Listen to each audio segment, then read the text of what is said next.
In this Tabular Bits, we're going to show you how to get started with Tabular.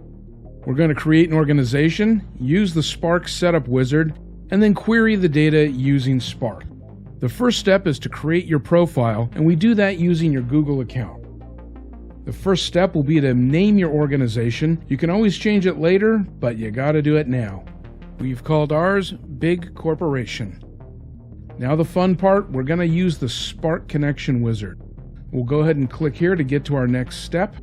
If you already have Spark installed, you can just continue on. Otherwise, we've given you a couple of quick steps where you can install Spark yourself.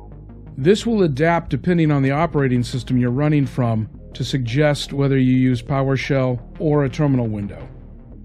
We've created a new personal credential for you to use with Spark. You should copy this and save it because you can't regenerate it. This is part of Tabular's security system. Now we'll hit continue to go to the next step, and you'll see that that credential has been brought into the sample that you're going to use.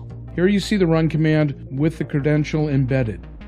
We'll click on copy, and we're going to paste that into a terminal window. Here you can see we've pasted it in and launched it.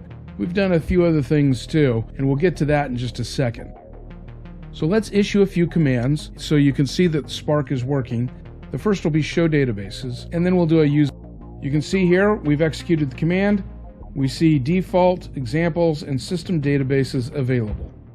Here's a group of commands that we're going to copy and paste into our terminal window now. We've already done the use command to open the examples database, and now we're going to describe the table NYC taxi yellow. You can see all the fields have been displayed.